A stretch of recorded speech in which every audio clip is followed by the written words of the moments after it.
प्रभु राम देव भगवान अल्लाह खुदा ईश आदि नाम एक ही शक्ति के हैं। वो कैसा है, कहां है, कैसे मिलता है, किसने देखा है? ये प्रश्नवाचक चिन्ह पूर्ण रूप से हटाने के लिए अवश्य सुनिए जगत गुरु तत्वदर्शी संत रामपाल जी महाराज के अमृत वचन, सर्व पवित्र धर्मों के पवित्र शास्त्रों के आधार पर।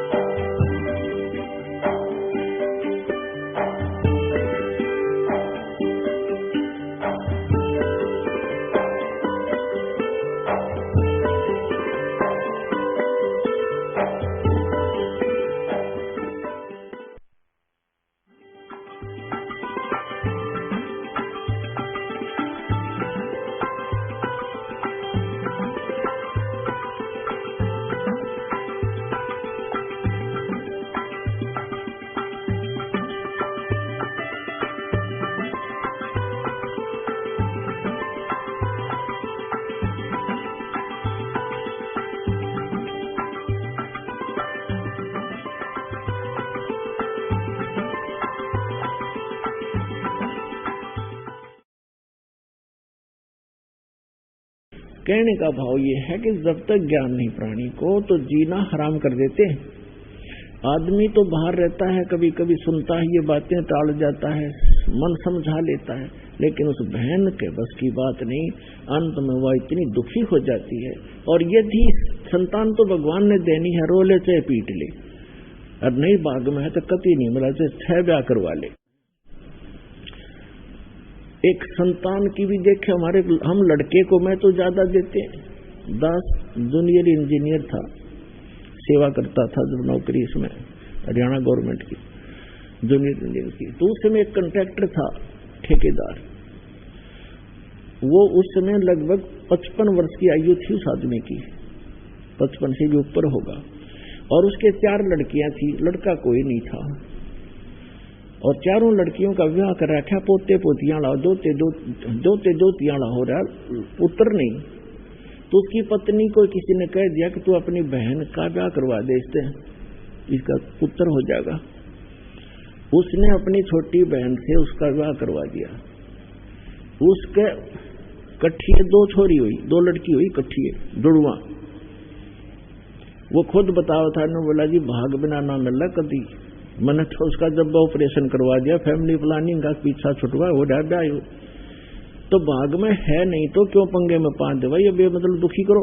वो यहाँ पर जो काम करने का उसको भूल गए। और यदि वो बहन जिसके संतान नहीं हो रही है तो वो अंत समय में इसी तमन्ना में मर जाती है तरफ के अंदर।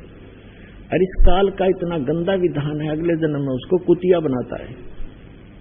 अगले तो संतान ना हुई इसलिए तड़पती हुई मरी है, अभी कठिए 8 पैदा कर ले और पेटा भर ले अपना मां बनकर। अगले जन्म में सूरी बना देगा, अगले 12 इकट्ठे पैदा कर ले टिंडे। तो पुण्यात्माओं, इस ज्ञान को आधार बनाकर जीवो तब जिया जाएगा इस गंदे लोक में। तो परमात्मा का कहने का भाव ये है कि परमात्मा ने उस विद्याधर और दीपिका को संतान निधि स्वयं आगे। वो हमें लादना नहीं चाहते, हमारा वजन कम करना चाहते। और हम आदत बढ़ गई है और हम लद कर ही ठीक चलते हैं। जैसे गधा खाली छोड़ दे कूदता चलेगा, और उस पर डायमंड का बोरा धर दे कति सेट होकर चलेगा सीधा।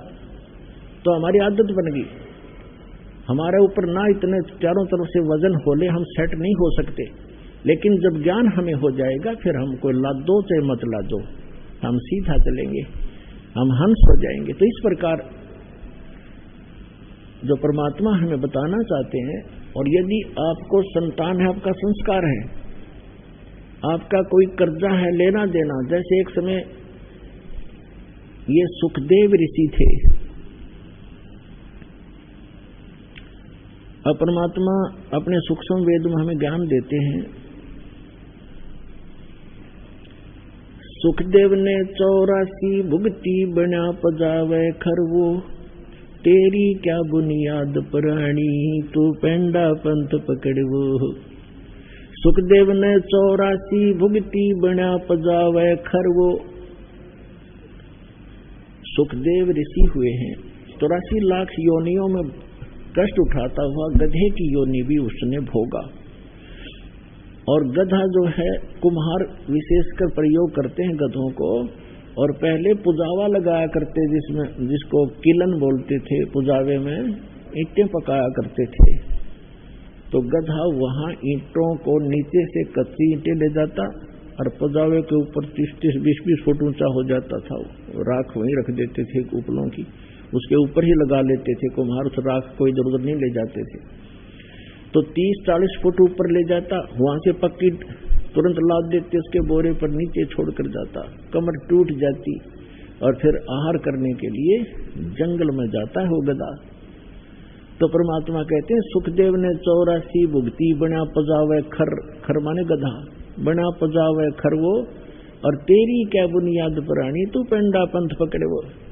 तेरी क्या औकात है भले आदमी, तू वो साधना पकड़, वो पेंडा माने मार्ग, वो साधना कर जिससे तेरा यो जन्म और मरण 84 लाख योनियों का झंझट छूट जाए। जब सुखदेव ऋषि का जन्म हुआ, ये 12 वर्ष माँ के गर्भ में रहे, और माँ के गर्भ में 3 महीने के बाद बच्चे को, वैसे तो 2 महीने के बाद बच्चा गर्भ में बॉडी में प्रवेश होता है। उस 3 महीना का होने के बाद उसको अपनी सारी जानकारी चेतना होती है।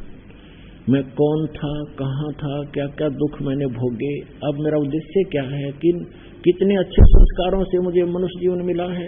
तो उस समय वो यही सोचता है किसी प्रकार एक बार मैं इस गर्भ से बाहर जाऊं, और जो ही समझने योग्य होऊंगा भगवान की भक्ति करूंगा, परम संत की खोज करूंगा और सत भक्ति किया करूंगा। यहाँ का कोई संसार का सुख में संग्रह नहीं करूंगा, सुख संपत्ति।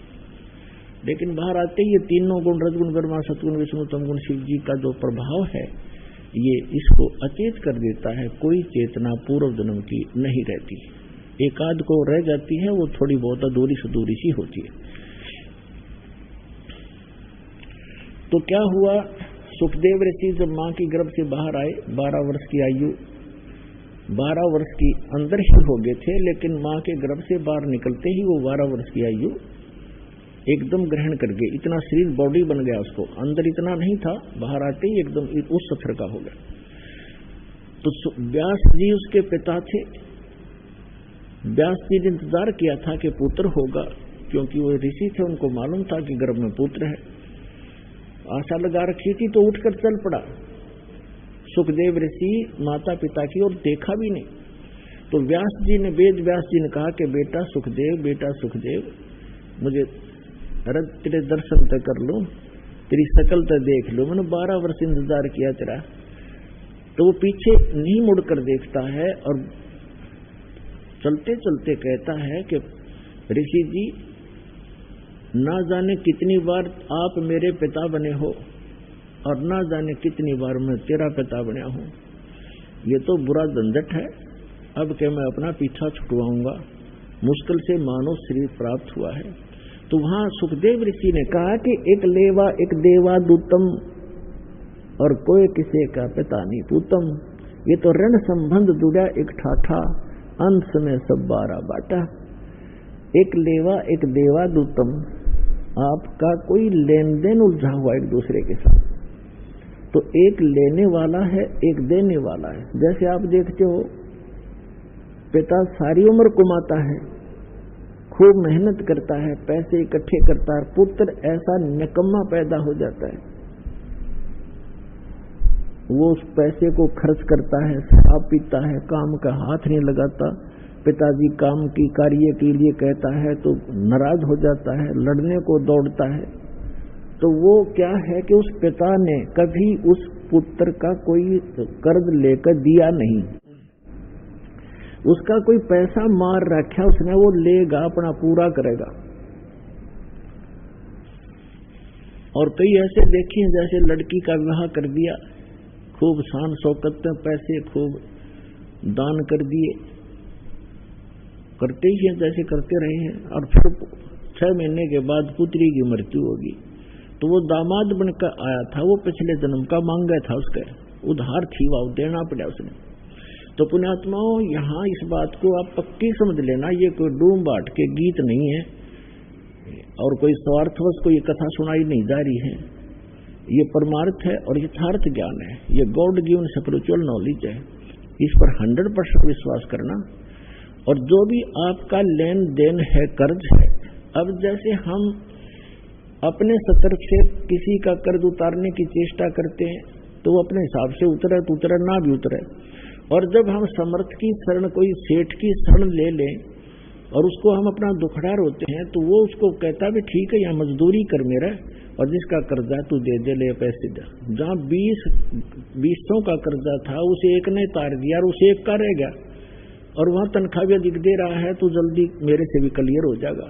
तो हम इस परमपिता की शरण माने के बाद आपका लेन देन जो भी है वो आपका शीघ्र सुलट जाएगा। और जैसे कई बार, अब जैसे आजकल पॉलिसी चल रही है, बहुत से राज्यों में सब्सिडी दे देते हैं 80%, 40-60%।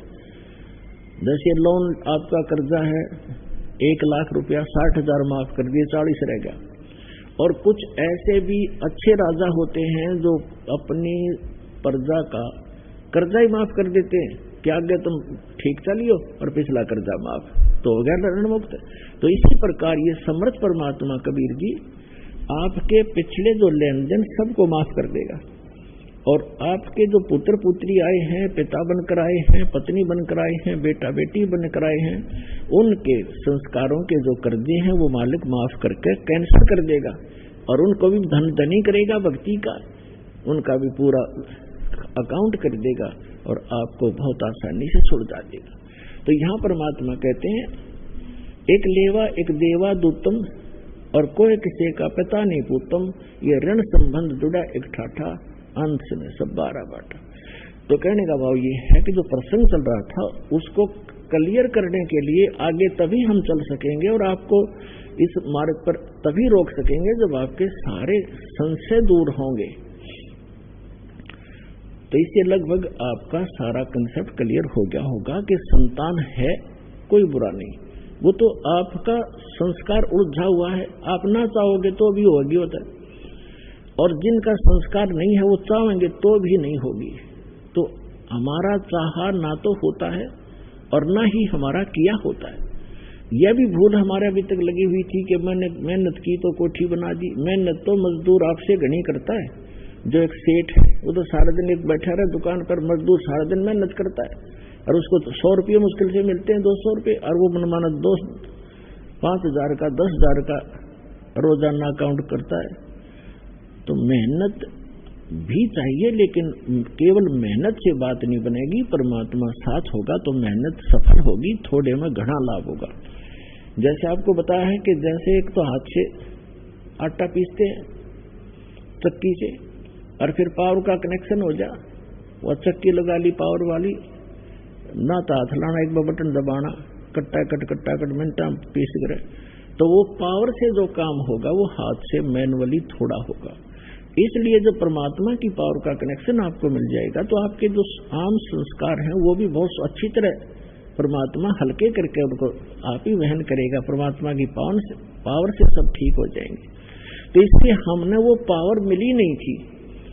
हम इन नकली जितने भी डुप्लीकेट पावर हाउस थे वो ऊपर से तक खूबसूरत ऐसा ही पूरा सारा कुछ सिस्टम दिखा था, लेकिन पीछे उनका कनेक्शन था नहीं। इसलिए जो उनसे पावर, उन नकली डुप्लीकेट पावर हाउसों से जिन्होंने लाइट ले रखी थी, कनेक्शन ले रखे थे, उनके घर पर पावर काम करे नहीं थी। तो ये जितने भी नकली पंथ हैं, संत हैं, ये सभी डुप्लीकेट हैं, इनके पास पीछे कनेक्शन नहीं है। उदाहरण के तौर पर जैसे ये राधा स्वामी पंथ आगरा से चला है, उसी से ब्यास में, उसी से धन सतगुरु सच्चा सौदा सिरसा में, उसी से जय गुरुदेव पंथ, उसी से जनोद के अंदर एक भिवानी वाला ताराचंद पंथ, उसी से ये ठाकुर जी महाराज, ये सारे उसी से चले हैं। और शिवदयाल जी का कोई गुरु नहीं था, यानी शिवदयाल जी वो मान रहे थे पावर हाउस, और उस पावर हाउस का आगे कनेक्शन चाहिए थर्मल प्लांट से, तो थर्मल प्लांट से कनेक्शन नहीं, तो पावर हाउस में कितनी सजावट से बना रखे और कितने बढ़िया इंस्ट्रूमेंट रखे हो, वो यूजलेस है। तो उसका थर्मल प्लांट से कनेक्शन नहीं था, यानी आगे उसका कोई गुरु नहीं था, जिस कारण से जितने भी वो अनुयायी हैं उस राधा स्वामी पंथ, धन धन सदगुरु पंथ, सच्चा सौदा, सिरसा, जगमाल वाली, और जहां पर भी छोटे मोटे इनके बहुत सी ब्रांचें बनी हुई हैं, उन सभी को समझ लेना चाहिए कि जब पीछे से पावर हाउस का ही कनेक्शन नहीं है थर्मल प्लांट से, तो आगे लाइट आ नहीं सकती, सपना भी मत लेना। और परमात्मा स्वयं आए कबीर साहब, ये स्वयं थर्मल प्लांट होते हुए भी पावर हाउस का रोल किया, और एक गुरु परंपरा बना के उन्होंने आगे चले, ताकि आने वाले समय में ये काल के दूत ये भ्रमित ना कर दें कि कबीर साहब ने कौन सा गुरु बनाया था, क्योंकि कबीर साहब को हम भगवान नहीं मान पाए थे। अब भगवान तो है ही हैं, लेकिन वो मर्यादा, सबसे मर्यादा पुरुषोत्तम है, ये सबसे श्रेष्ठ भगवान है जो सबसे ज्यादा मर्यादा रखने वाले हैं, और मर्यादा से सब काम हो यहाँ पर होते हैं, कार्य होते हैं। तो कहने का भाव ये है दास का कि जिसमें आपको इस कबीर परमात्मा का ये कनेक्शन मिल जाएगा, आपको यहां से उपदेश दीक्षा मिल जाएगी, उसके बाद पुण्यात्माओं आप देखना, आप सोच भी नहीं सकोगे कि सचमुच हम सुना करते भगवान ऐसा करता है, ऐसा करता है। आप डेली देखा करोगे, अरे आप किसी को बताओगे, आपका यकीन नहीं होगा उसको, अभी झूठ बोला सारी, और आप सारी सच्ची कह भी नहीं पाओगे, बताने वाले को कहीं न सोचा मूर्ख से, आपको इतना सुख देगा यो कबीर भगवान, ये सत्कर्मा। अब आपको इस परमात्मा का लाभ शीघ्र से नहीं मिल पा रहा। कुछ एक तो ऐसे होते हैं, नाम लेकर जाते हैं, दूसरे या तीसरी बार आकर बताते हैं जी मुझे ये ऐसा लाभ हो गया, ऐसा सुख हो गया, और दूसरे भक्त अभी लग रहे हैं, वो उनको राहत नहीं मिल पा रही। इसके दो कारण होते हैं।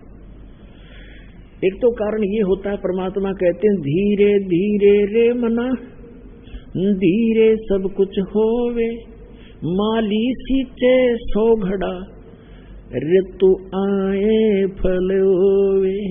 धीरे धीरे रे मना, और धीरे सब कुछ हो, माली सींचे सो घड़ा, और समय आने पर फल हो। जैसे एक आम का पेड़ लगाया किसी माली, जैसे पौधे लगाते थे बाग में, उसी से आपको समझाना चाहते हैं परमेश्वर कबीर जी कि हे मन, अब धीरे धीरे सारे काम होंगे।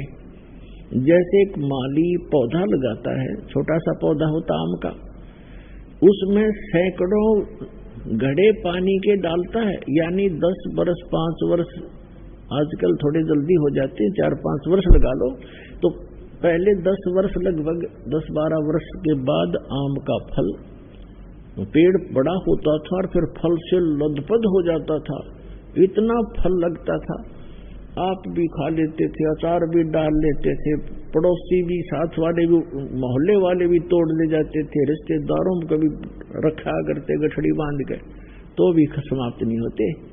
तो परमात्मा कहते हैं इस भक्ति रूपी आम के पौधे को अब बोया है आपने, बीज बोया है, नाम लिया, इसको समय दो थोड़ा सा, इसको होने दे प्रफुल्लित, बड़ा होने दो, और फिर देखना इतना सुख दे देगा ये भगवान का आपका मार्ग कि आपको कहीं बिना मांगे देगा, आप सोच भी नहीं सकोगे, इतना सुख दे देगा। दूसरा कारण ये बताते हैं कि जैसे एक तो तुरंत आराम हो गया, और एक को महीना, 2 महीने, 6 महीने, वर्ष भी लग जाता है, लेकिन होगा गारंटीड, ये सत्कर्मा देना।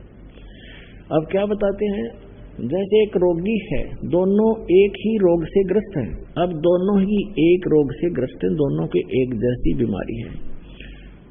अब डॉक्टर एक को कहता भी तेरी तो स्टार्ट है अभी, और वो मनमाने 2 खुराकों से आराम हो जाता है, और दूसरे कहता भी लेट बहुत हो गया, तेरी बीमारी पुरानी हो गई है, समय लगेगा, तो उसको महीने में 2 महीने में ठीक हो जाएगा। जब कारगर दवाई मिल गई है तो वो महीने 2 महीने में ठीक हो जाएंगे।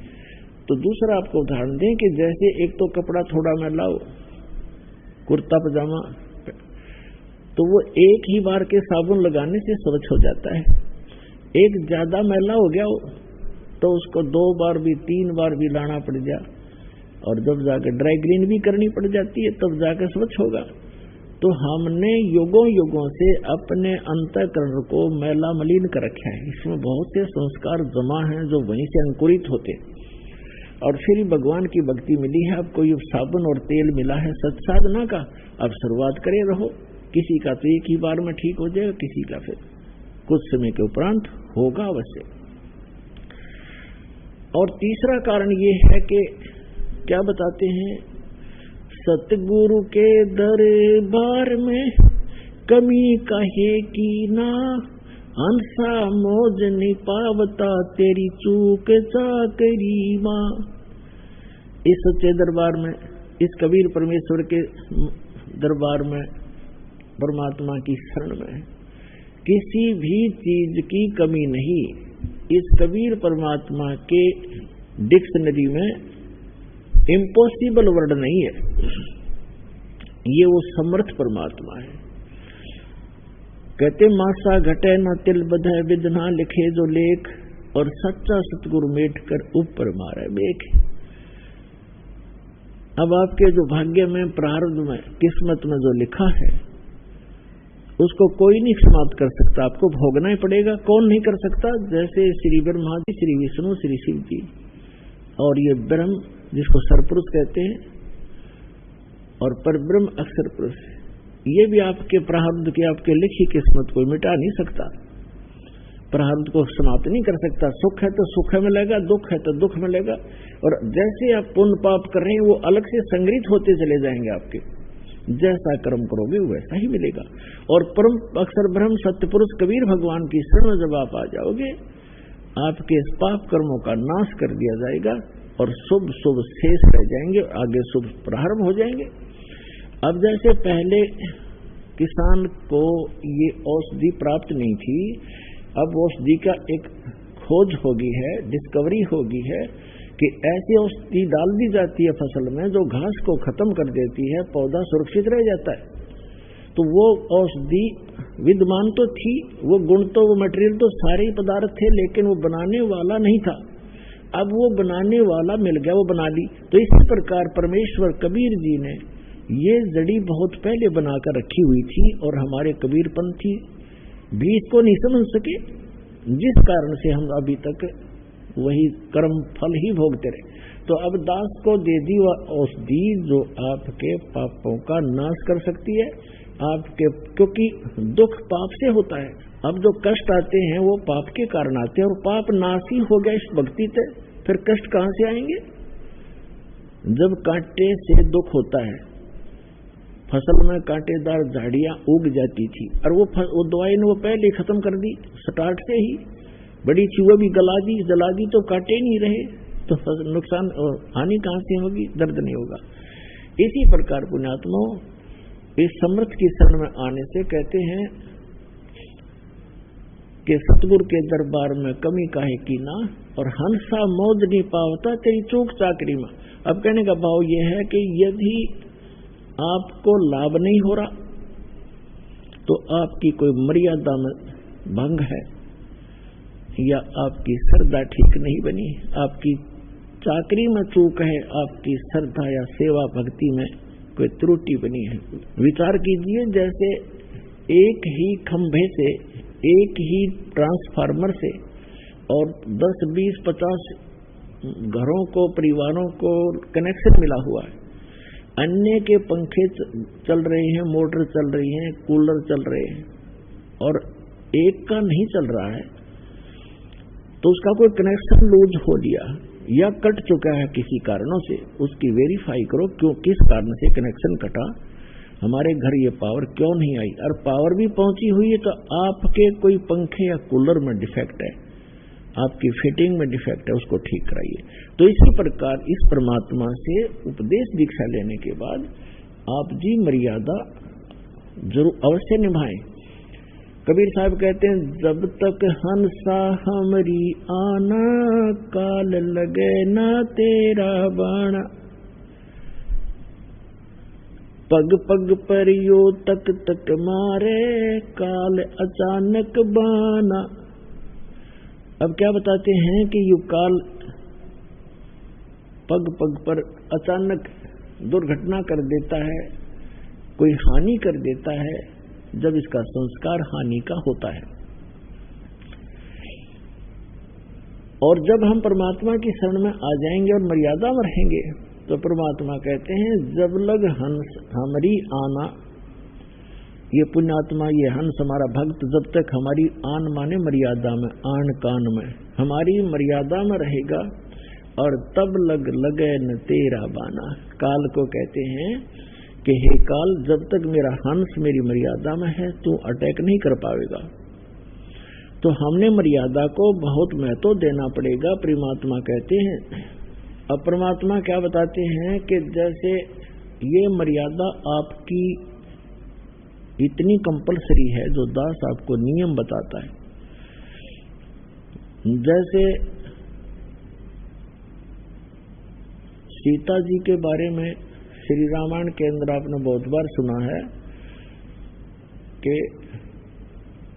रावण का मामा मारीची एक स्वर्ण मृग बनकर, सोने का हिरण बनकर, और जहां सीता ने कुछ बगीची लगा रखी थी, वो फूल फालों को तोड़ने लगा, खराब करने लगा। और जो ही सीता की दृष्टि पड़ी, वो सोने का मृग बहुत सुंदर लगा। उसने अपने पति से कहा कि इस मृग को मेरे लिए लाओ पकड़ के, जिंदा या मुर्दा, नहीं तो मैं अनशन कर दूंगी।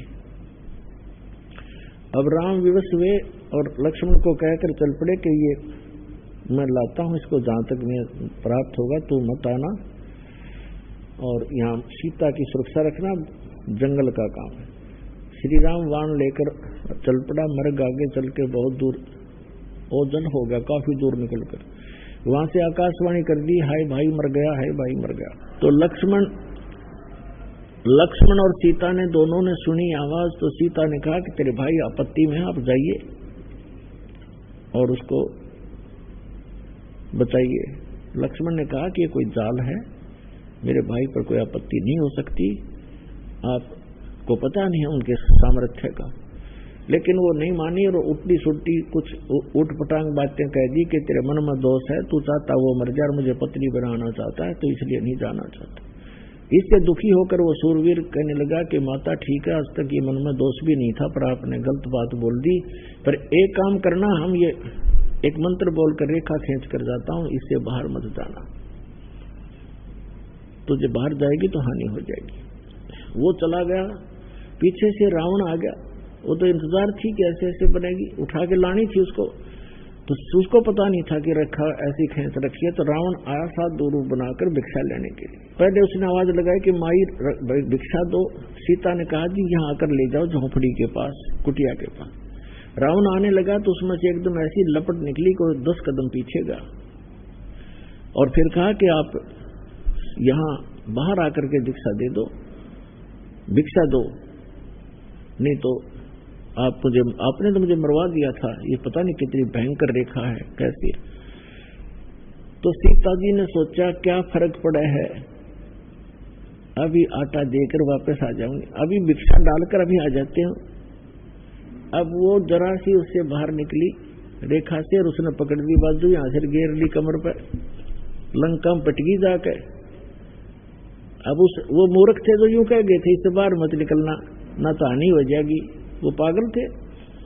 आप बिरान मट्टी करवाई, 12 वर्ष तक वहां पड़ी रही उसके अंदर, उस 9 लखे बाग में कैद बन के, और करोड़ों आदमी मरवा दिए, जब जाकर पीछा छूटा। तो पुण्यात्माओं, ये मर्यादा जो परमात्मा की जो दास बताता है, इसको लक्ष्मण रेखा समझ लेना। इस लक्ष्मण रेखा के अंदर ये नहीं आ सकेगा, इससे बाहर जाओगे तो मार तुम आप खाओगे।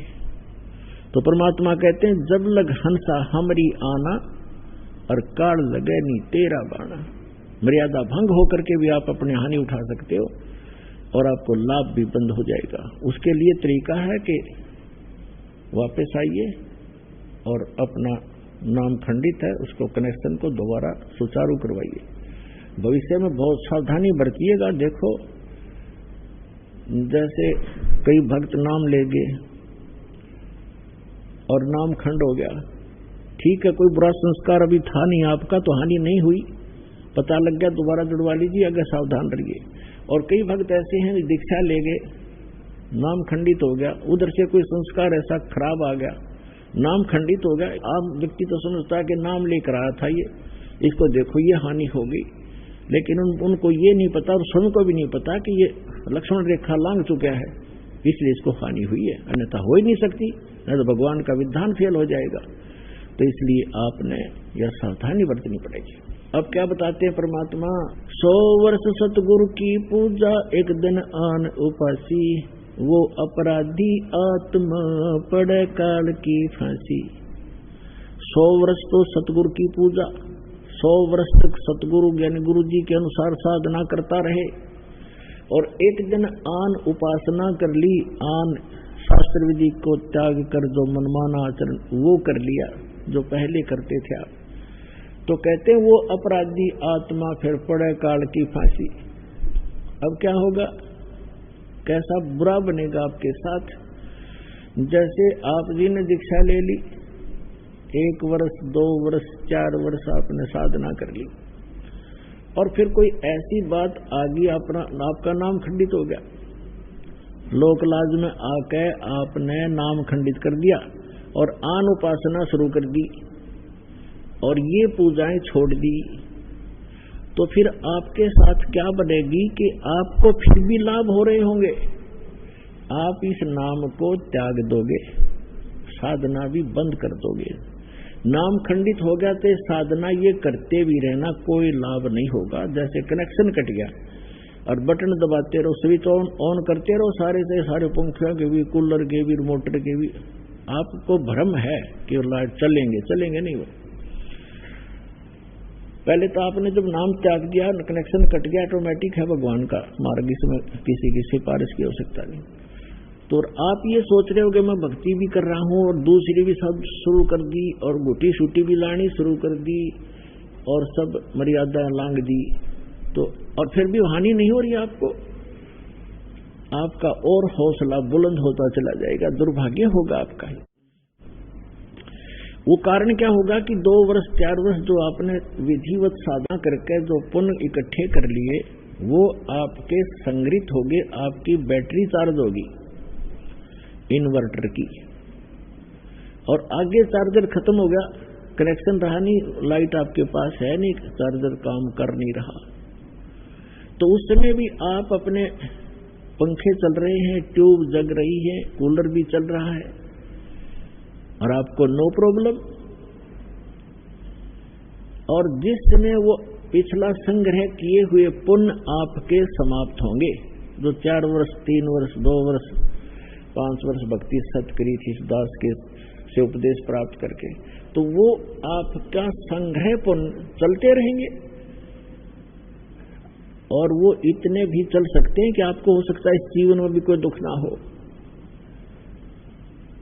लेकिन आपका भविष्य अंधकार में होगा, बहुत भयंकर हानि होगी आपको यार। और फिर जब आपके पुण्य खत्म होंगे, वो बैटरी डिस्चार्ज होगी, डाउन हो जाएगी, उस समय देखना आपके ऊपर पहाड़ टूटेगा दुखों का ज्यों का त्यों,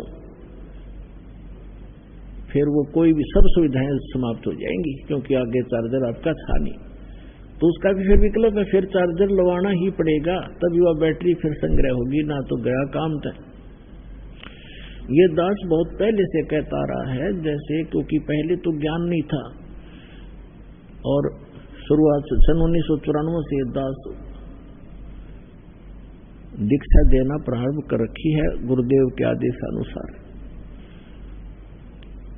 और ये सन 2001 के आसपास 2001 को इस दास के को प्रेरणा हुई कि ये जो ज्ञान कबीर भगवान ने हमें दे रखा है सूक्ष्म वेद में, उससे तो दास पूरा परिपूर्ण था, आधारित था, उसी को लेकर आगे चल रहा था, वही गुरुदेव ने हमें बताया था। तो दास की एक तमन्ना थी, हार्दिक प्रार्थना थी भगवान से कि यदि आप वाला ज्ञान भगवान अगर हमारे हिंदू धर्म के या सभी धर्मों के सदग्रंथों में भी मिल जावे तो आपके बच्चों तक आपका संदेशा पहुंचाने में दास को सुविधा हो जाएगी। अन्यथा ये मानेंगे नहीं, क्योंकि जब तक इनको सुख हो रहा है, जो अनुयायी बने थे 1994 से लेकर 2001 तक, वो वही बने थे जिनको सुख हो रहे थे, ऐसे ऐसे सुख हो रहे थे, सोच भी नहीं सकते थे। और ये जरूरी नहीं होता कि हम जो सोचें भगवान सारी करे, क्योंकि बच्चा तो एक सर्प को भी पकड़ने की चेष्टा करता है, माँ बाप, बॉडी गार्डन, अंगरक्षक, कोई भी गार्डियन है, वो थोड़ा पकड़ने देगा, उसको उठा लेगा, उठाकर सुरक्षित ले जाएगा, कहीं ये डस ना ले। तो कुछ ऐसे हमारी डिमांड होती है जो भगवान नहीं देगा, करेगा आपको, जो आपको हानि करने वाली होंगी।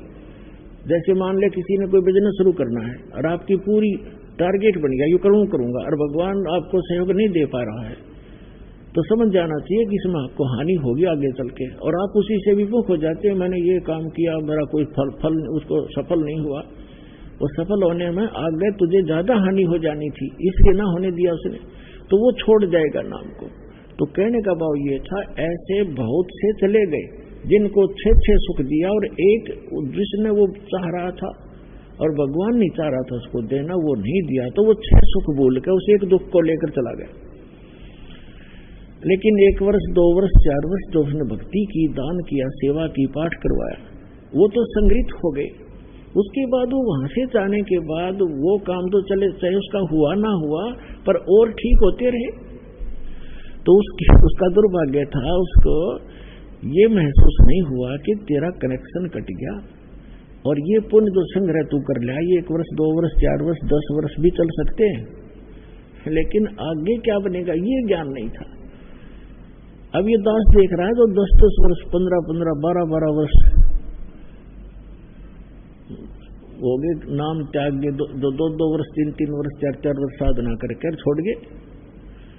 अब आ रहे हैं लुटपिट के दोबारा रोते हुए कि वही दुख फिर शुरू हो गए। और मैं प्रतिदिन कहा करता सत्संग में कि ऐसे दुख आएंगे ये जो चले गए यहाँ से, अब रोते हुए आ रहे हैं, उनको वही दुख फिर प्रारंभ हो गए। तो पुण्यात्माओं, ये ज्ञान का होना प्रथम है। जैसे श्रीमद् भगवद गीता अध्याय नंबर 4 के श्लोक नंबर 33 में कहा कि अर्जुन, द्रव्य में यज्ञ से ये ज्ञान यज्ञ श्रेष्ठ है। द्रव्य में यज्ञ है, जैसे कहीं कंबल बांट दिए तो धन से धर्म होता है, कहीं पर भंडारा कर दिया कि तो हॉस्पिटल या धर्मशाला बनवा दी। कहते हैं इसकी अपेक्षा पहले तू ज्ञान समझ, ज्ञान यज्ञ श्रेष्ठ है। ज्ञान यज्ञ माने जैसे गीता अध्याय नंबर 4 के श्लोक नंबर 32 में कहा है कि अर्जुन, जो साधनाएं मैंने अभी आपको अध्याय नंबर 4 के श्लोक 25 से लेकर और 30 तक बताई हैं, ये सभी अपने अपने हिसाब से सभी साधनाएं करते हैं और अपनी अपनी साधनाओं को ये सभी पापनाशक जानते हैं। लेकिन सच्चिदानंद घन ब्रह्म ने अपने मुख से बोली वाणी वो तत्व ज्ञान है, उसको सूक्ष्म वेद कहते हैं हम संत भाषा में। वो सूक्ष्म वेद है, वो तत्व ज्ञान है, और उसके अंदर विस्तार से सब ज्ञान कहा गया है। विस्तार से धार्मिक अनुष्ठानों यज्ञों की जानकारी उसमें बहुत विस्तार के साथ है। वो सच्चिदानंद घन ब्रह्मण मुखे, ये अनुवाद गलत कर रखा है गीता अनुवादकों ने, यहाँ लिख दिया वेद की वाणी में। वेद की वाणी तो गीता है ही सारी, वो तो गीता ज्ञानदाता कहता, वो ज्ञान तो इससे अन्य है, और वो भगवान बोलता खुद आकर के अपने मुख कमल से कहता, वो है तत्व ज्ञान। तो उसमें क्या कहा है कि सच्चिदानंद घन ब्रह्म की वाणी में, उसके मुख कमल से उतरित वाणी में, यानी कबीर वाणी में विस्तार से कहा गया, उसको तो तत्वदर्शी संतों को उससे समझ, वो तत्व ज्ञान है। तो यहाँ तो चौथे अध्याय के 33वें श्लोक में कहा है कि द्रव्य में यज्ञ से ज्ञान यज्ञ श्रेष्ठ है। पहले तो ज्ञान समझ, फिर दान करना धर्म। वैसे कितना काम का पे मतलब कितना मंदिर का लठगडवा दिया, मंदिर बनवा दिया, पता उसका क्या लाभ है मंदिर का? कहीं धर्मशाला बनवा दी, अच्छी बात है, कहीं आपने भंडारे कर दिए, कंबल बांट दिए, मेडिकल बनवा दिए, कोई प्याऊ बनवा दी, अच्छी बात है, लेकिन मोक्ष तो नहीं हुआ आपका। आप पहले तत्व ज्ञान सुनिए, फिर दीक्षा लीजिए संत से, फिर जैसे डॉक्टर बतावे वो उपचार चलेगा। डॉक्टर आपको जो परहेज बतावे वो भी आपने करने पड़ेंगे, और पथ्य का आपने ध्यान रखना पड़ेगा, तभी आपका उपचार होगा।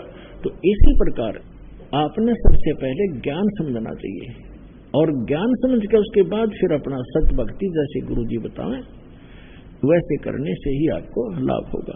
तो यहाँ दास का जो उद्देश्य है कि वो अब जो पहले इस ज्ञान को ढंग से समझा नहीं, अब परमात्मा ने दया करी आपके ऊपर, आप तो समझ रहे हो, साथ के साथ सब प्रमाण देख कर आते हो, तो आप डगमग नहीं हो सकते। लेकिन उस समय अभाव हमारे सामने ये था कि दास को इन सदग्रंथों में यह परमात्मा का बताए ज्ञान वाली सच्चाई प्राप्त नहीं थी, ज्ञान नहीं था। 2001 में परमात्मा ने प्रेरणा की इस दास को, कबीर साहब का एक अमर वाणी जो सच्चिदानंद गणब्रह्म की वाणी वो याद आई कि वेद मेरा भेद है और मैं ना मिलूं वेदन के माही, और जौन वेद से मैं मिलूं ये वेद जानते नहीं। अब यह बात खटकी प्रेरणा दाता की है, करे कराव साइया मन में लहर उठा, दादू सदर जीव का वो आप बगल हो जा। एक प्रेरणा हुई क्रोथा आश्रम के अंदर दास पहले घर घर में सत्संग करता था, फिर इतना अधिक हो गया था सत्संग घर घर में नहीं कर पाया था, एक एक दिन 5-5 4-4 जगह पाठ शुरू हो जाते थे। फिर एक सामूहिक भक्तों ने एक आश्रम और अपना खरीद लिया, किसी ने दान में दे दिया, जैसे भी दान से अतूस में हम रहने लगे। फिर प्रेरणा हुई कि कोई परमात्मा ऐसी दया हो, आपके ज्ञान का कोई और समर्थक मिल जाए, जैसे वेदों में हो, उसके बाद गीता जी में हो, पुराणों में ये प्राप्त हो जाए, तो आपके हिंदू धर्म के कम से कम भक्त मान जाए, आपको आपका ज्ञान स्वीकार कर ले। तो परमात्मा ने कहा कि वेद मेरा भेद है, मैं ना वेदन के माही, और जौन वेद से मैं मिलूं वो वेद जानते नहीं। तो ये बात खटकी के वेद भगवान की का भेद है, परमात्मा की जानकारी दे रहे हैं। कबीर साहब कहते हैं मेरी महिमा गा रहे हैं वो। तो वेद तो हमने कभी देखे भी नहीं थे, वो किस टाइप के हैं, कैसे हैं। तब तक गीता हम पढ़ा करते थे, तो ये भी सुना करते थे कि सभी सदग्रंथों का सारभूत है श्रीमद् भगवत गीता। तो श्रीमद् भगवत गीता के अंदर दास ने जब पढ़ना शुरू किया, क्योंकि पहले तो इतना बिजी शेड्यूल था, फिर आश्रम में रहने से कुछ हल्का हुआ तो समय मिला मुझे, उसमें देखा कि गीता ज्ञानदाता खुद कहता है कि अर्जुन तू उस परमेश्वर की शरण में जा, उसकी कृपा से तू परम शांति को, सनातन परम धाम को प्राप्त होगा।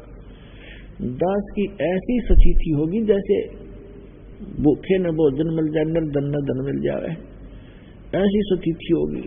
न फूला नहीं समाओ है भगवान, आपने सारा खजाना रखा है इसमें आपका ही। उसमें सारा नए सिरे से गीता जी का अनुवाद किया, जिसको गहरी नजर गीता में आपके पास उपलब्ध है, परमात्मा के ज्ञान के आधार से इसका पुनर्अनुवाद किया। जो सब अनुवादकों ने गलत कर रखा है, अक्षरों का अनर्थ कर रखा है अर्थों के। जैसे अनुत्तम माने, चौथी कक्षा के बालक ने पूछ ले, अनुत्तम माने, उत्तम माने गुड, अनुत्तम माने बैड, और ये क्या अनुत्तम माने जिससे उत्तम कोई और ना हो। जैसे उत्तीर्ण है, उत्तीर्ण माने पास, बच्चा उत्तीर्ण हो गया, पास हो गया, और अनुत्तीर्ण लिखाओ किसी के पीछे, और वो नौका में सबसे उत्तम पास हो गया, पीटे छाती पास तो टट्टू हो गया। तो वो भूल इन रखी बालकों वाली बातें। 7वें अध्याय 18वें श्लोक में गीता जी में गीता ज्ञानदाता तो कहता है मेरी ये ज्ञानी आत्मा नेक आत्मा है, परमात्मा के लिए समर्पित है, लेकिन इनको तत्व ज्ञान तत्वदर्शी संत नहीं मिला, इस कारण से मेरे वाली अनुत्तम साधना में ये गति में लीन रहे। अब गीता अध्याय नंबर 8 के श्लोक नंबर 13 में गीता ज्ञानदाता कहता है ओम इति एक अक्षरम ब्रह्म व्यवहारण माम अनुसमन ये प्रियति तदन देहम सयाति परमाम गति। मेरे शब्द का केवल एक ओम मंत्र है, ओम अक्षर, नथिंग एल्स।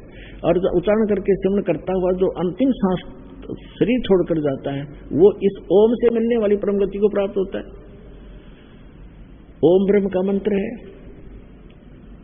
इस सरपुरुष का गीता ज्ञानदाता जो श्री कृष्ण में प्रवेश करके बोल रहा है, और ब्रह्म का साधक ब्रह्मलोक में जाता है। 8वें अध्याय के 16वें श्लोक में कहा कि अर्जुन, ये ब्रह्मलोक पर्यंत ब्रह्मलोक में गए हुए प्राणी भी जन्म मृत्यु में आते हैं। 18वें अध्याय के 66वें श्लोक में कहा कि इसलिए तो अर्जुन सर्वभाव से उस परमेश्वर की शरण में जा, उसकी कृपा से तो परम शांति को और सनातन परम धाम को प्राप्त होगा।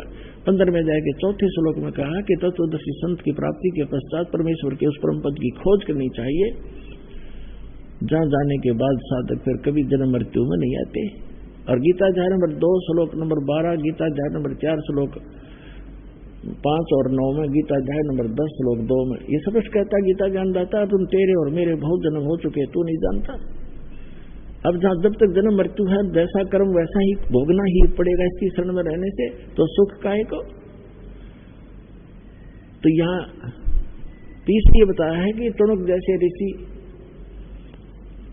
बड़े बड़े महापुरुष ये हैं तो नेकात्मा, लेकिन इनको तत्वदर्शी संत ना मिला जो पूर्ण परमात्मा की महिमा बताने वाला हो, जिस कारण से ये मेरे वाली ही अनुत्तम गति में स्थिर रहे। अनुत्तम माने घटिया गति, बेकार की, क्योंकि जन्म मृत्यु मिटता नहीं। जैसा कर्म है वो सारे भोगने पड़ेंगे, नरक भी, स्वर्ग भी, गधे भी, कुत्ते भी, सारा बनना पड़ेगा, फिर घटिया ही है। 7वें अध्याय के 19वें श्लोक में गीता ज्ञानदाता स्वयं कहता है कि बहुनाम जन्मानाम अंते ज्ञानवान माम प्रपद्यते, और वासुदेव सर्वमिति सहमात्मा सुदुर्लभ है। स्पष्ट कर रहा है कि किस कारण से अनुत्तम गति में रहे। 7वें अध्याय के 12 से लेकर 15 तक तो ब्रह्मा विष्णु महेश तीनों गुणों के उपासकों को रिजेक्ट किया है। उसके बाद कहा कि ये मुझे भी ना बचते और मेरी भक्ति करते हैं तो 4 प्रकार के करते हैं, आर्त, अर्थार्थी, जिज्ञासु और ज्ञानी।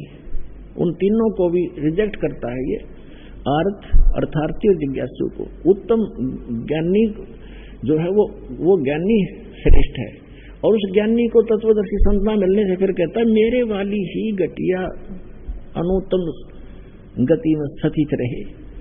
अब 7वें अध्याय के 19वें श्लोक में ये स्पष्ट होता है, गीता ज्ञानदाता कहता है, तो ये कह रहा है 12 से लेकर 15 में कि ये तीनों गुणों की रजगुण, ब्रह्मा, सतगुण, विष्णु, तमगुण शिव जी के द्वारा जिनका ज्ञान हरा जा चुका है, राक्षस स्वभाव को धारण किए हुए मनुष्यों में नीच दूषित कर्म करने वाले मूर्ख मेरी भक्ति भी ना करते, मेरी भक्ति नहीं करते।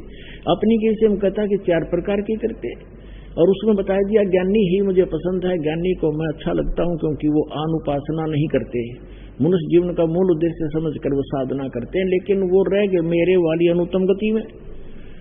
कारण क्या था बता रहा है 7वें अध्याय के 19वें श्लोक में स्पष्ट कर रहा है कि बहुनाम जन्मानाम अंते ज्ञानमान माम प्रपद्यते, बहुत बहुत जन्मों के अंत के किसी जन्म में ज्ञानी आत्मा मेरी भक्ति करते ब्रह्म की, अन्यथा वो और पूजाओं पर लगे रहते हैं, नीचे के देवताओं की अन्य क्रियाओं पर करते रहते हैं। बहुनाम जन्मानाम अंते, बहुत के जन्मों के अंत के जन्म में कोई मेरी भक्ति करता है, लेकिन वासुदेव सर्वमिति, वासुदेव ही सब कुछ है, ये बताने वाला स महात्मा सुदुर्लभ है। वो संत तो बड़ी मुश्किल से मिलेगा कि वासुदेव ही सब कुछ है। वासुदेव का अर्थ होता है सबका मालिक, जिसकी सत्ता सब ब्रह्मांडों के ऊपर हो, वो वासुदेव है। श्री कृष्ण वासुदेव नहीं थे, श्री कृष्ण जी तो वासुदेव के बेटे थे, पुत्र थे, और वासुदेव उसके पिता का नाम वेदों से ही रखा गया था, क्योंकि जैसे हम चांद रखते अपने बच्चे का नाम, किसी का सूरज रख लेते हैं, तो वो चांद और सूरज थोड़े ही ये, तो इसी प्रकार वो वासुदेव नाम था, वासुदेव का पुत्र था श्री कृष्ण। श्री कृष्ण वासुदेव नहीं था, वो तो श्री विष्णु जी था।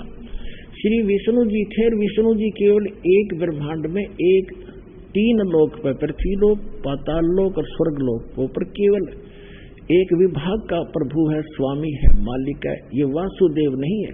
और इसका जो ब्रह्मा विष्णु महेश का पिता सरपुरुष जो गीता ज्ञान दे रहा है श्री कृष्ण में प्रवेश करके, ये केवल 21 ब्रह्मांड का प्रभु है, स्वामी है। गीता अध्याय नंबर 15 के श्लोक नंबर 16 में ये 2 पुरुष बताए, सरपुरुष ये 21 ब्रह्मांड का पुरुष स्वामी है,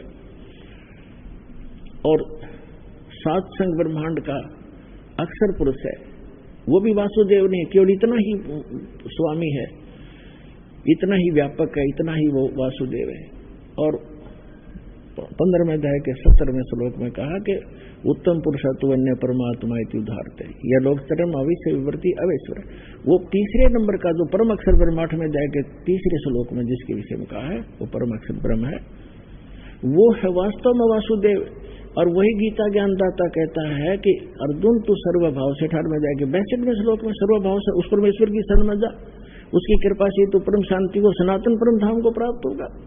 तो कहते हैं कि ये बताने वाला संत कि वासुदेव सर्वमिति, कि वो सर्वशक्तिमान परमात्मा ही सब कुछ है, वो ही सबका पापनाशक है, वो ही सबको मोक्ष देने वाला है, वो सबकी उत्पत्ति करने वाला है और केवल वही उपास्य है, उसको इष्ट रूप में उपासना उसी की करनी चाहिए।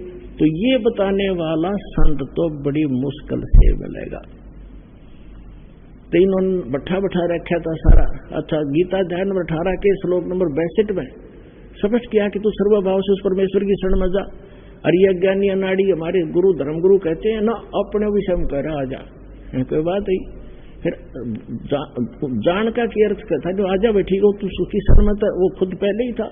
गीता अध्याय नंबर 2 के श्लोक नंबर 7 में अर्जुन पहले ही कह रहा कि मैं आपकी शरण हूं और मेरी बुद्धि अब काम करना बंद करेगी, मेरी अकल काम नहीं करती, जो हमारे हित में हो आप हमें बताओ, आप हमारे गुरु हो, हम आपके शिष्य।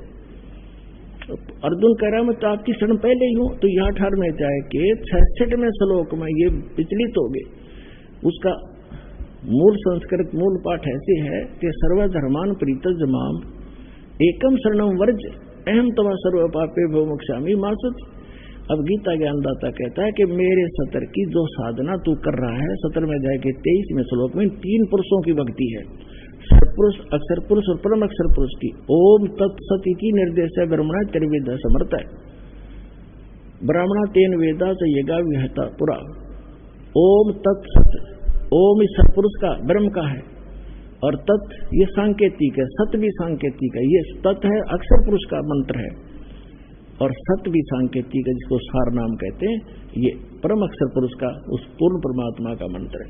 तो यहाँ इसने बताया 18वें अध्याय के 66वें श्लोक में कि जो तू सही संत तुझे मिलेगा तत्वदर्शी, वो 3 मंत्र की उपासना देगा। उसमें जो मेरे सतर की भक्ति है ओम नाम की, वो मुझे त्याग दे। अब हम क्या करते रहे, पहले ओम नाम के जाप को ब्रह्म लोक में खत्म कर देते, इसकी कमाई को, इसकी भक्ति को, और अपना वहां पुण्य समाप्त करके 84 लाख योनियों में गिर जाते थे, अपना धन नाश करके हम निर्धन हो जाते थे। तो अब ये कहता है यदि तुम उसकी शरण में जाना है तो मेरे सतर की ओम नाम की पूजा मुझे छोड़ देना, ये विधान है। फिर कहा है कि सर्व धर्मान परितज माम, मेरे सतर के जो धार्मिक क्रियाएं तूने की है, तो कि यज्ञ हवन जो हम धर्म करते हैं और ओम नाम का जाप, ये हम यहीं छोड़ेंगे, इसको देंगे और अपना संसारिक लाभ हमें यहाँ मिलता रहेगा। फिर जो तत् और सत मंत्र के जो कमाई है ये आगे लेकर चलेगी आपको। तो तत् है जो अक्षर पुरुष का, इसके 7 संग ब्रह्मांडों से हमने गुजरना है, वहां इसका टैक्स देना है, इसकी कमाई वहां दे देंगे। और तीसरा जो सारनाम है सत्य, जिसको अध्याय नंबर 17 के 23 में कहा है, वो सत्य ओम तत्सत, जो सत्य है वो है सारनाम, वो है परम अक्षर ब्रह्म का, उस सत्य पुरुष का, वो लेकर हमें सतलोक में प्रवेश कराएगा बर्मा द्वार खोल के। अब जैसे सर्वधर्मान परितज माम एकम शरणम व्रज, इसने कहा कि मेरे सतर के जितने धार्मिक अनुष्ठान तूने किए हैं तत्वदर्शी संत की प्राप्ति के उपरांत, तो वो मुझे छोड़ मेरे को दे दे। और एकम शरणम व्रज, एकम माने जिसके बराबर दूसरा ना हो, अद्वितीय सच्चिदानंद घन ब्रह्म की शरण में जा, तब मैं तुझे सब पापों से मुक्त कर दूंगा। हम पाप कर्मों से बंधे रहते हैं यहाँ पर, जैसे हमने इसका ऋण ले रखा था, ये नहीं देंगे तो नहीं जाने देगा, तो ऋण दे देंगे, हम चले जाएंगे, छोड़ देंगे। तो इसका अर्थ ये बनता है व्रज माने जाना होता है। इन सब नाड़ियों ने आना किया हुआ है, ये बैठा इन्होंने अज्ञान बना दिया, इस निर्मल ज्ञान गीता जी का अज्ञान बना के दर दिया अपने अनुवाद में। अब जो प्रसंग चल रहा है कि फिर दास ने गीता जी को अनुवाद किया, फिर सोचा कि वेदों को भी देखूं, वेद भी अनुवादित थे जिसमें महर्षि दयानंद और उसके चेलों ने फिर ये किए, और था श्री राम शर्मा, इन कईयों के अनुवादकों के दास ने वेद पढ़े, क्योंकि मूल ज्ञान दास के पास था जो तत्व ज्ञान है, और इन्होंने इन सदग्रंथों के अनुवाद खराब किए, वो दास के समझ में तुरंत आ गए। तो फिर वेदों को देखा वो तिरेगी। फिर दास ने सोचा था कि ये महर्षि दयानंद जो है ये वेदों का विद्वान समझा जाता है, और सत्यार प्रकाश के बारे में हम भी सुना करते थे कि इन्होंने वेदों को ही सरल करके इसमें लिखा है, उसका ज्ञान है। तो दास ने फिर सत्यार प्रकाश इस चाव से पढ़ा था कि अगर इसमें समर्थन मिल जाए तो यहाँ के लोग इसको बहुत मानते हैं, और ये भी और ज्यादा सहयोगी होगा भगवान को भगवान मनाने में। अब सत्यार प्रकाश जब देखा और वेदों से मेल करा, एक भी कितना भी सच्चाई आसपास नहीं पाई, तो इसलिए दास ने कहना शुरू किया ये सत्यार प्रकाश में कोई भी सत्य नहीं है, ये बिल्कुल झूठा है। और देखो कोई दास का उद्देश्य नहीं, सबको ये समझाना चाहता हूँ कि आप दिशा गलत जा रहे हो, आप इसको त्याग दो और वापस आ जाओ। बुद्धिमान थे वो तो आ ही गए, लेकिन जिनकी रोजी रोटी बंद हुई थी आचार्यों की, जो उन चंदा लेकर खा रहे थे, इसको बेच रहे थे, रोटी रोजी चला, उन्होंने रोजी रोटी निर्वाह कर रहे थे, उन्होंने भ्रमित करना शुरू कर दिया, झूठ बोलने शुरू कर दिए। चाहा था कि रामपाल बिल्कुल इतना बदनाम कर दें कि कोई इसकी नाम से भी, इसका नाम से भी नफरत हो जाए लोगों का, लेकिन ये भगवान का मार्ग है, परमात्मा का चलाया हुआ है। 600 वर्ष पहले परमात्मा आए थे, उनके साथ भी ऐसे जुल्म किए थे हमारे धर्म गुरुओं ने, लेकिन तब भी उसका कुछ नहीं बिगाड़ पाए। लेकिन इतनी कमी रहेगी कि उसमें शिक्षित नहीं थे हम शिक्षित ना थे, इसलिए भगवान यही ज्ञान सुना करते जो दास आपको आज सुना रहा है। लेकिन आज दास को उन सदग्रंथों का सहयोग मिला जिससे आपको खींचने में आसानी हुई, अन्यथा आपको जो दास बता रहा था कि 6 सुख होने के बाद एक ही सुख नहीं हुआ जो जिसको वो चाह रहा था, और जो भगवान उसे देना नहीं चाह रहा था उससे ही भाग गया। अब आप के बारे में परमात्मा ने कहा कि ज्ञान संपूर्ण हुआ नहीं और हृदय नहीं सदावे, और देखा देखी भक्ति का रंग नहीं ठहरावे। अब ज्ञान संपूर्ण दिया है परमात्मा ने, आपको ऐसा ज्ञान कर दिया आप यहां से हिल नहीं सकते। अब क्या कहते हैं, आपकी ऐसी स्थिति हो जाएगी, बंदी छोड़ दयाल जी तुम तक हमारी दौड़े, जैसे कागज जहाज का अब सूजत और न ठोर। समुद्र के अंदर काग बैठकर चले जाते हैं जहाज के ऊपर, सैकड़ों 200 किलोमीटर जाने के बाद जहाज के चालक पहले समय में ये निरीक्षण किया करते थे कि कहीं तुम्हारा दिशा सूचक डिस्टर्ब तो नहीं हो गया किसी चुंबकीय चट्टान के कारण। उसको उनका एक तरीका था, कौवे के अंदर एक ऐसी विद्या दी है भगवान ने कि वो शाम के समय बैठ जाता था उस पे जहाज पे, क्योंकि खाना खाने के लिए अतिथि बैठ जाते थे, टुकड़ा डाल देते थे, तो वो इस लालच में चला जाता, रात को हो जाती, तो सुबह जब होता तो चालक, समुद्री जहाज के चालक अपना दिशा सूचक की जांच ऐसे करते थे, उस कौवे को विवश कर देते थे पत्थर मार मार के उड़ने के, तो वो उड़कर उसी दिशा में चलता था जिस दिशा से वो आए थे। पूर्व से आए थे तो पूर्व को ही चलेगा वो सीधा स्ट्रेट, तो उससे वो अपनी दिशा ठीक कर लेते थे। फिर वो कौवा थोड़ी बहुत दूर जाता था, आधा किलोमीटर मुश्किल से, फिर कहीं बैठने का स्थान नहीं उसको दिखाई देता था, वापस आकर उस जहाज पर ही शरण लेता था, नहीं तो कहीं और बैठे तो डूब कर मर जावे। तो पुण्यात्माओं ऐसा ज्ञान करा देगा ये दास आपको, सब प्रमाणित करके सदग्रंथों से आप उस जहाज के काग की तरफ, कौवे की तरह आपको पृथ्वी पर कोई ठिकाना दिखाई नहीं देगा सतलोक आश्रम बरवाला के सिवाय, जो आपका जीवन बचावे, आपका मोक्ष करावे। तो पुण्यात्माओं ये आज जो सत्संग प्रारंभ हुआ है परमात्मा के प्रगट दिवस के उपलक्ष्य में, तो आज आपको केवल सतयुग में परमात्मा आए, ये चारों युगों में आते हैं, हमारे सदग्रंथ बताते हैं कि भगवान ऐसी लीला करता है। चारों युग में संत पुकारे, कूक को हम हेल रे, हीरे माणिक मोती बरसे, ये जग चुगता ढेल रे। सतयुग में सत सुकृत कह टेरा, त्रेता नाम मुनींदर मेरा, द्वापर में करुणा में कहाया, कलयुग नाम कबीर धराया। और सत्संग शाम को सुनाएंगे। बोलो सतगुरुदेव।